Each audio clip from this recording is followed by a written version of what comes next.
Welcome, friends, to another scintillating edition of Cert Corner. Not Cert Rhombus, not Cert Hexagon, not Cert Octagon, because we're friends. We're not trying to, go in and I have one person leave.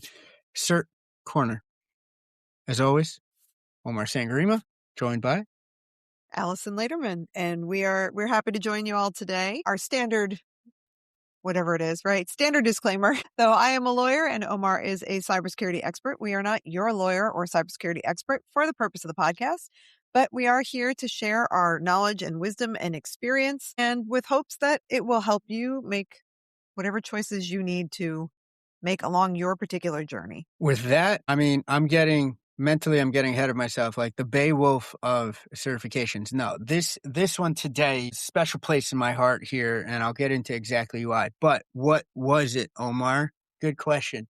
The AI governance professional. It's so hot right now. It's everywhere. And as a governance professional, I figured, you know what? Probably should get on that. So, from brought to you by the fine folks at the IAPP.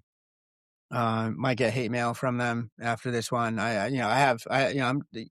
Y'all come to me for the real. I'm gonna lay it out there, right? I wanna arm folks with the knowledge that I wish I had going into it. But it is, as the sticker says, it's all things AI governance. A lot of that is mostly EU right now. That's just how it is. There's still a patchwork in the States. Some states are trying to do the right things here, and that's admirable, but it's slowly devolving into the same issues that we have with privacy regulation in this country, which is to say looks like a driver at NASCAR with a bunch of stickers, different stickers. And it's like, well, who's, okay, which one to focus on? I don't know. They're all so shiny, but it's turning into somewhat of a quagmire, morass, mess, insert terrible situation word here, a bog. No offense to any bog dwellers out there, y'all, my friends, but we have AI governance professional. It has 4 domains. It's a fresh of mine because I took this bad boy literally this morning. So it has 4 domains. First domain is going to be the technical foundations of AI. It's just I love that you need to know this. Governance professionals out there, there's no elitism here. I'm not saying you have to be technical, but you have to know somewhat of the ins and outs of what you're governing. That's just table stakes. Anyone who tries to argue otherwise, please lose my number. There's just no way. You can't understand how to. So you have that. Then there's the pieces about, obviously, the standards and the laws internationally. If you thought that the grab bag of directives inside the United States was fun, then take that international and then trying to figure out exactly who does what and why. There's obviously, like I said, more a focus on the EU, just because I think the EU is at the forefront of what they're trying to do here. There's the EU AI Act. There's also the GDPR that it rests on. So it's a bit of a double whammy to protect privacy and data and all that fun stuff. Other countries are getting in on it. And what was tough for the test, and also tough as, I guess, an AI governance professional period, is different countries have different takes on what should and shouldn't happen. There's certain activities in one country that are straight up illegal in another, but that are straight up not illegal in another.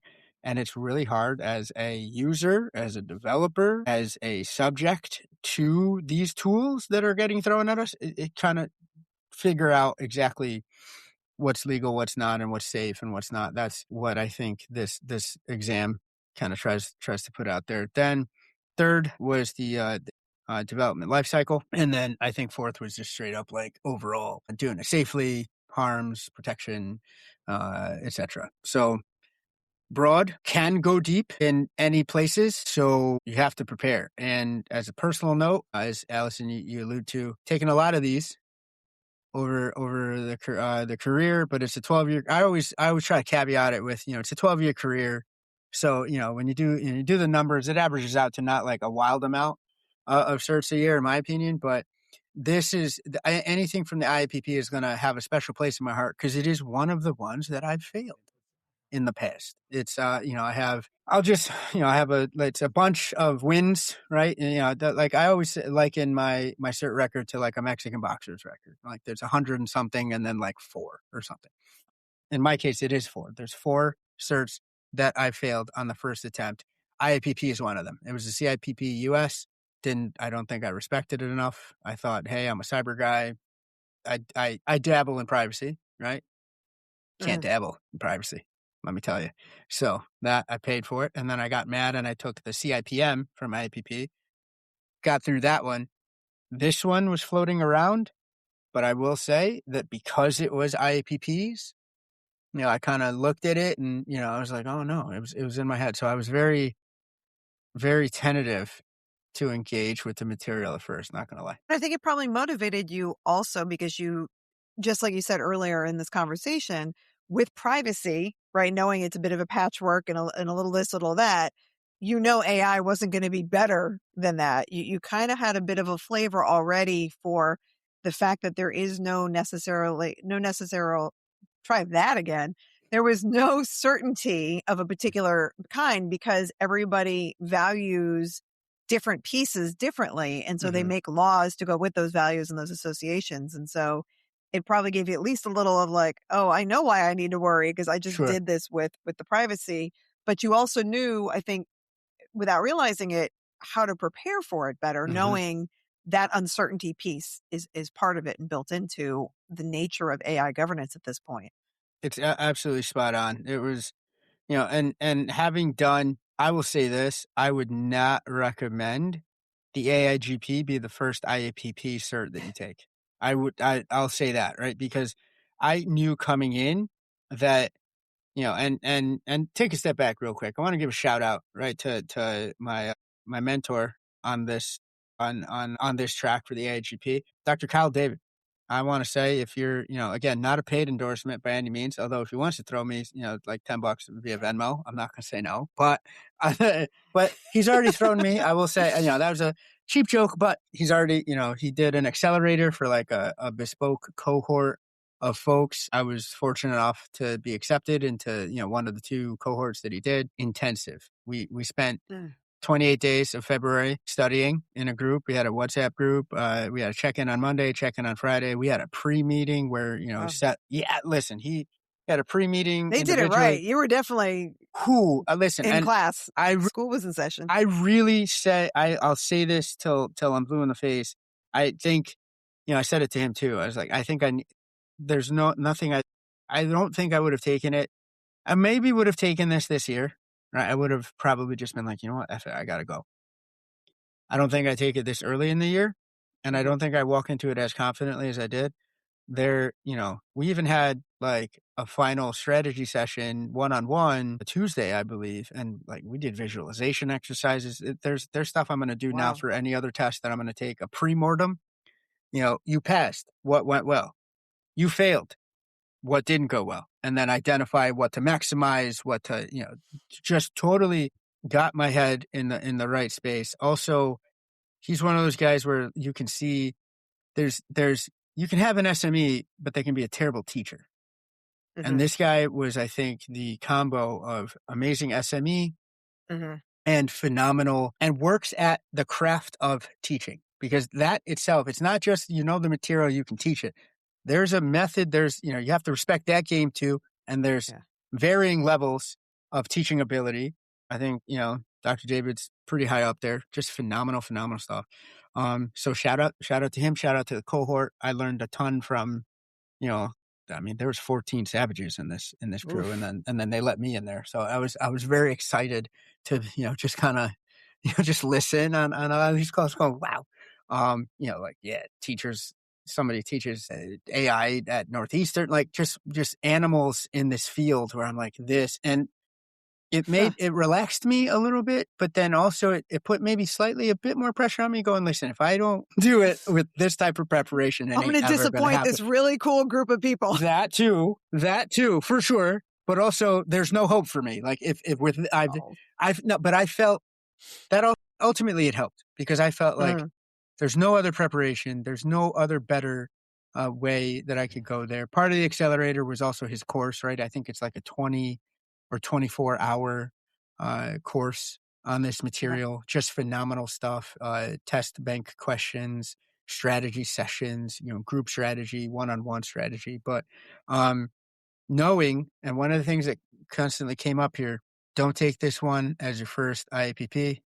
Don't do it, because if you've never taken an IAPP exam, these are a set of folks, and this is where I might get some hate mail. I think they purposely try to make the questions dense to get through, where, and I will say this, I understand maybe why, because, it's more akin to real world scenario where it's, when you're doing AI governance, it's not going to go, hey, what's ground truth, right? Oh, I know the answer. And then you've earned your governance. Yeah, I won governance. Yeah. No, there's going to be murky situations, but good Lord, if the questions weren't hard to read. It was just tough to get through, dense, a lot of distractors, just like a big, Italian combo of a question, almost every question, where it's like every meat that you can think of. And then it's like, eat this. And it's like, do it 100 times. And then it was hard. But again, one of the things that Dr. David told me, and I had this playing in my mind, was like, the only question that matters is the one that's in front of you right now. It's not the one prior. It's not the one after. The only one that matters is the one you're on. So did they let you flag and go back and forth on this one? Thank goodness. But there's a nuance there too. It lets you, the way IAPP does it right now is that it lets you flag them. So it's 100 questions, but it does 50, and you can go and play around in the 50, flag them, go back, this, that, and the third. Once you're done with that first 50, they're gone forever. They close it. You get a 15-minute break if you want. But I was on a roll. So I said, hot-handed dice, let's go. I don't want to have to then go back and, show my hands and my ears and my, all that again. So I was like, listen, I've gotten this place proctor cleared. It's proctored for sure. They made me take down the man in the arena quote that I have above my desk. They're like, what is that? I'm like, it's Teddy Roosevelt. Like, you can't take down Teddy. Like, please, sir, please take it down. Okay. Hey, I guess we can take Teddy down. So, and I realized it was crooked though. So it helped me. Like I adjusted the little thing behind it. But, so it's the first 50, you get to 15, and you get the second 50. For me, the second 50 was just a little, I flagged a lot more because there was deeper scenarios. It was the classic, like you have the scenario on the one half of the page, and then you have a set of questions on the second half, and there was maybe 3 to 4 to 5 questions per scenario, tons of distractors in those scenarios. But listen, again, it's going to sound like a paid endorsement, but Dr. David prepared me for that. Like he just said, listen, read the question first, all these things, and so that kind of what to key in on, so you can, the stuff that's distracting, you can leave at the door. This is for me, and personally also, there's people that I know, people that I respect immensely, people that I know are phenomenal in this field that have failed this exam. Yeah. So I wasn't taking this anyways, but seriously. And I'm relieved it's done. I'll say that.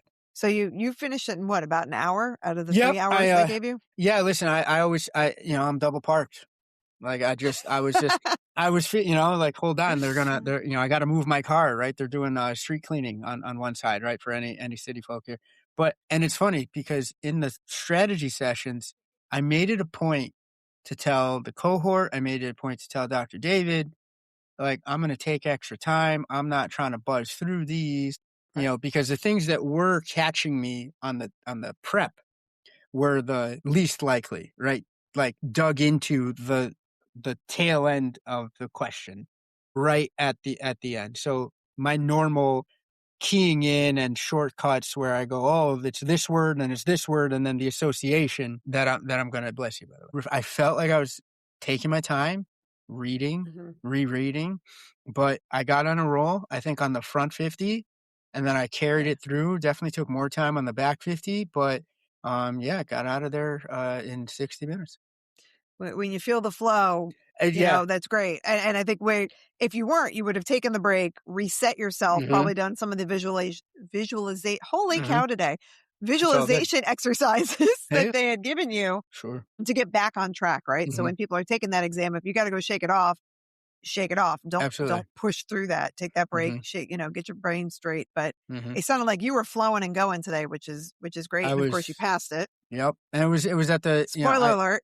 yeah, exactly. Right. Like, yeah, thankfully. I mean, I will say this, my promise to our Cert Corner listeners is, should it happen where, I take one and I fail, I'm still going to do one of these for that. Cause I want to go through and, maybe y'all could learn something and then also an accountability thing for me. Cause I'm going to want to get that one back. Right. So I'm going to say, listen, I'm going to retake this. We're going to that. But, yeah, passed it, thankfully.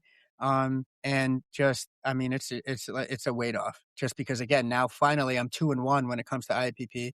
I'm kind of inspired, no joke, to sit for the CIPP because the European theater of, for privacy law, because there's a lot of overlap, of course, with the subject matter Do for the it while it's AIGP. warm. And that's I was gonna where say, I think that's what I'm doing. Yeah. if you just studied all the European privacy stuff now and it's already there, it doesn't hurt. So one of our friends on LinkedIn, that's what he ended up doing in the AI space. And where he found is he had taken another company's AI based on the framework on the NIST RMF, Sure. that certification, and then found that helped him dovetail into the next one. And then he ended up just doing an entire litany, like a whole list of different AIs because one built on the next, which helped him knock out like 4 or 5 in a row. It was just like, let's take that knowledge and build while I'm feeling it, as opposed to letting that time cool. Right. No, I did that. I did that with the CISP and the CISM.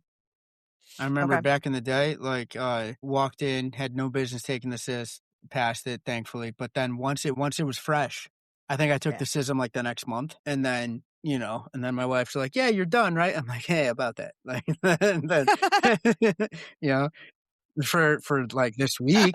Yeah. Right. I'm gonna put down, and, but I will say, like, I'm trying to take a different pace with them now, honestly. And I'm so glad that I faced the fear. Like, this is one that I was going to be, I cover AI, obviously, AI security and AI governance at my 9 to 5. So it makes sense why I would do it, but not going to lie to you, the IAPP thing was nerve-wracking. And so I think it was just a bolt of divine providence to happen upon the LinkedIn post where Dr. David was going, listen, I'll get you ready, right? Because I'd already been seeing his material, right? And shout out to him again, right? Fifth, sixth time, but I'm going to be using his course to prepare for the CIPPE for sure.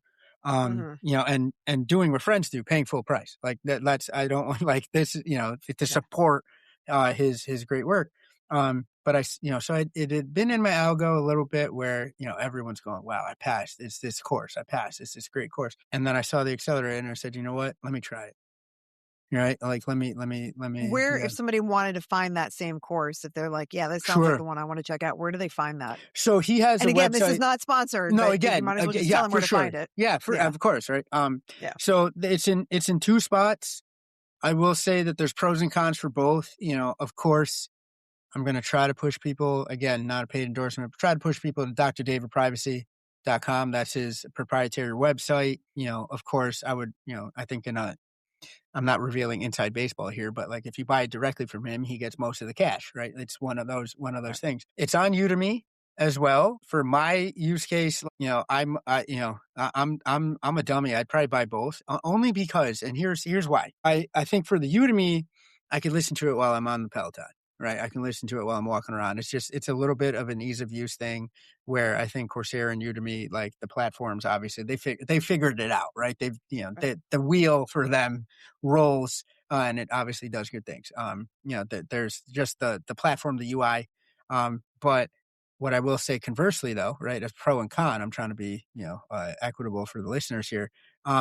Dr. David, to sweeten the pot, right? Because essentially he's competing against himself on Udemy. He has him on Udemy. He's like, no, please come here. Yeah. There are more practice exams when you buy it directly from him. I want to say there's almost, I think for the AIGP, there's double the exams. So that instead of 2 that you would get for Udemy, gives you 4 if you buy it direct. And I will say, and he says this a lot. He's like, oh no, my exams are not as hard.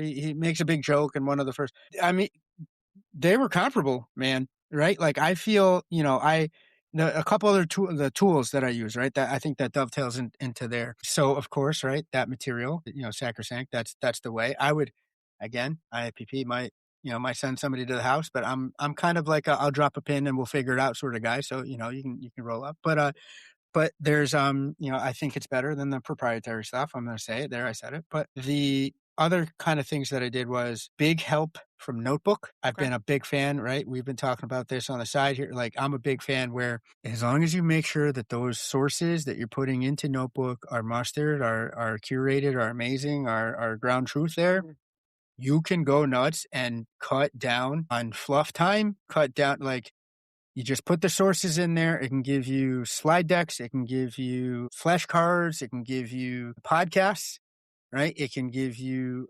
briefing documents, and the generic ones that they pop out based on the sources are amazing. But then you can also prompt them to give you like specific, like, hey, I'm really messing up on this domain. Give me that.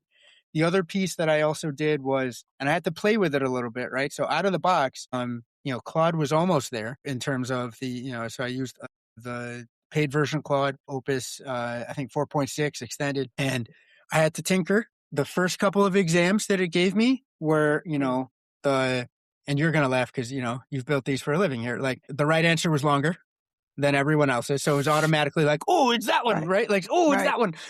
Right. And then it was for one of the the prep ones, it was always B.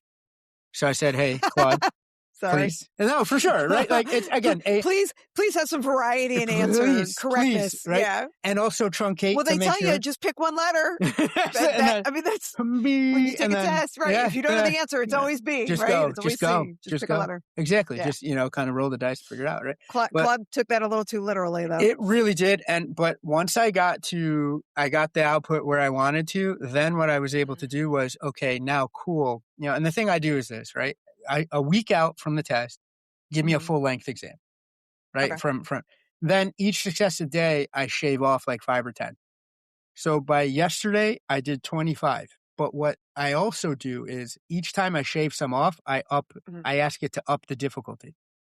Okay. So I did yesterday were 25, like, holy moly type, like, gee, good Lord, this is AI governance, right? Like, oh, man. And then when I walked in to take this exam this morning, I was ready. Like it was just like, this ain't that. That's what they say about practice, right? If you train harder than your race, all right, or whatever athletic event you're doing, 100%. Then that becomes the easy part. Just showing up, run your lap, right? I used to run the 4x400, all that kind of stuff. And if you train so much harder, when it comes time to do it, it's like second nature. And I think that's what you managed to do for yourself, which is fantastic. So use the tools you have, right? As you're in there. And I mean, you're taking an AI test. Why not? Listen, I'll use AI to fight AI to protect myself from AI. And then it'll be with an AI friend, right? Like it's eventually it's going to get absurd if it's not already Kafkaesque at this point. But well, I hope your AI friend doesn't replace me. I'd be very sad. Not at all. No, that's the inimitable, right? I think I've called you that a couple of times on a few of the pods. You have. Right? So, there you go. So what else, if anything? I mean, we covered kind of the length, what you did to prepare, the extra thing you did to prepare, which is using the notebook and training it and retraining it and amping up the level of difficulty.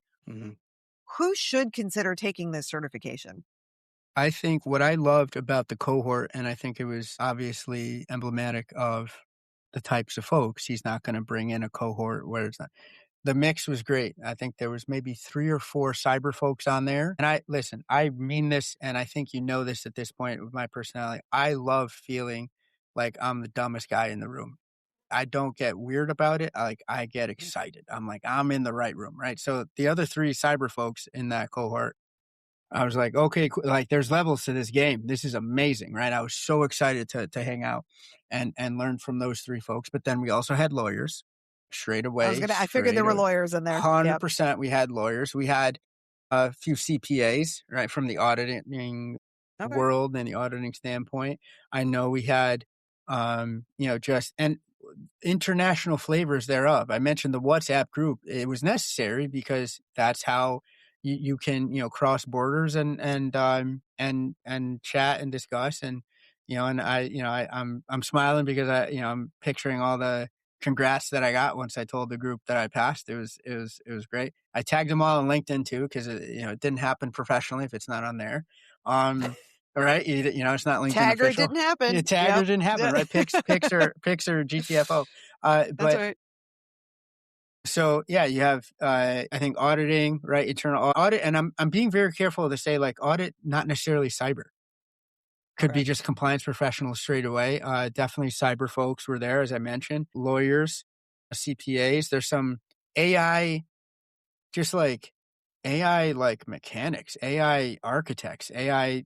Like I mentioned, there was one Mimosa. Shout out to her.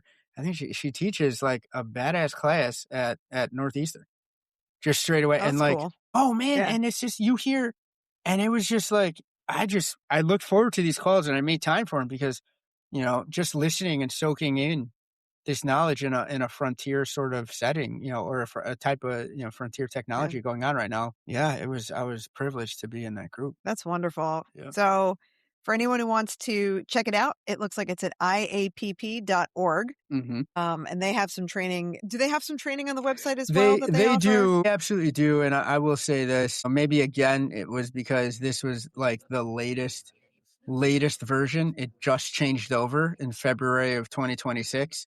So some of their materials were maybe, from the old version. So there's, buyer beware there a little bit, particularly the practice exam. Like that was one of the ones that we ran into where it was like, wait a second. And not for nothing IAPP, but like if it's a paid resource, which it is, it's extra. You gotta come on now. All right. Like, listen, everyone, everyone's got program managers, falling out the woodwork here, myself included. You can plan that, right? If you're gonna roll a new version, which I'm glad you did, IPP, like you got to keep up with it. The governance changes, but 1,000%. But the material should go with it. Especially Alyson, if it's a paid resource.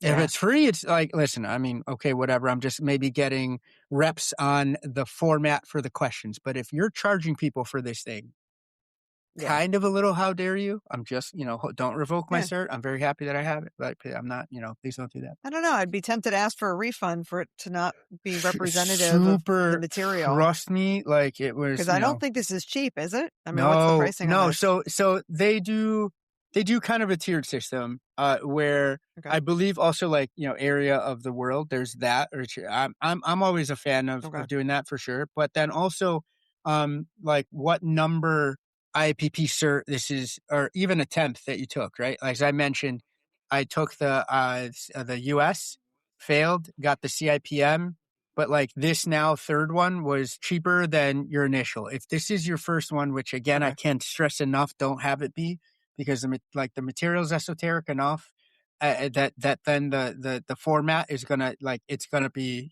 or if you want to challenge yourself, go right ahead. Who am I to stop anybody's fun? But off the rip, it's about $800 just for the test. If it's your first one, then it goes down in stages from there. I think then if it's your second IPP exam, it's $675, and then if it's your third and further, it's $375 for the exam, I believe. I think, but it does. What I'm positive of is maybe not the numbers, but it does go down. Like it, so, which is kind of encouraging. I will say that, like, they want you to have a breadth, CIPP US, CIPT, CIPM, AIGP, etc. So yeah, it's but again, all the not alphabet cheap. soup. Listen, it's not cheap though. I will say that. It's definitely, call your shots there. Well, as we start to wrap this one up, are there any final thoughts on this cert and recommendations? Again, I'm gonna try to do double duty and carry it through to the one for the EU, for the European theater for privacy. Helps, right, with where I work in terms of international research and relations and all that. Right. So that's that's very good there. And I am now emboldened potentially, although it's not on my roadmap, and I promised my wife, my partner, that I'm not going to deviate this year. So maybe in 27. But Osaka has a few that are out there in terms of the AI auditor, AI systems security manager. So, but this one, I'm going to relish this one. This is one of those where I'm going to take the time to let it soak in and be happy, because it was kind of a dragon for me. I guess that's one last question. Have you taken any other AI governance certs that were comparable or that you'd be able to kind of compare or contrast to? So I'll say this. There's the one we spoke of course, right? For the based on the RMF. I will say that in terms of like your cybersecurity angle, anything that hews towards that RMF is going to make more sense if you're in the American theater. I mean, as much sense as you can make about AI security and AI governance in this country right now, that RMF is going to be more your ticket. The RMF was a component of this. There was the 4 stages and or the four areas, right? The domains for the RMF and what it means, what are the differences between what it means to satisfy that versus the stuff that you need to do for the EU AI Act, right? What's PIA, what's the DPIA, all that fun stuff.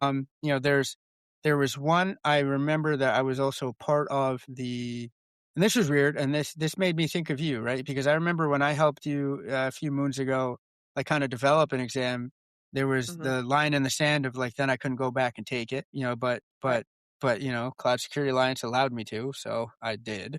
I'm not going to, I helped them create one. I've seen the questions and then I took them. Yeah. Listen, it was just like, I think it was it was like a victory lap kind of. It was like, but I built this. I was like, but I'm going to get 2 badges. Like, So, I was, just being honest. You got any more than badges? Listen, that's me. And if you don't think people at my job send that with certs, right? The Tyrone Bigums. So Cloud Security Alliance has something kind of there. But that's all that's coming to mind in terms of that. It's still very new and it's still trying to, I think, figure out what to cover, where to scope. Like I said, I'm intrigued about Osaka's. I had some beef with them a couple years ago, but I might come back and take a look and see. But yeah, that's where the state of it is at right now. Well, thank you so much for sharing your experience and your detail, all the information on what you did to study and prepare for the exam. And if there is a cert that anyone out in the audience is curious about, Omar has likely tried it, thought about it, considering it, put it in line. Sure. So drop it in the comments. We'd love to know and be able to take a look at it and give you some honest feedback on it. Absolutely. And if I haven't taken it, maybe that gives me an excuse to be like, listen, the people is asking, the streets is asking for me to take this one. And then I can go, See how much your wife likes that. It's not going to go over well at all, but like the public wants what the public wants, right? But with that being said, thanks. I love talking about these. Shout us out if you want us to cover any. And as always, keep it cyber metal.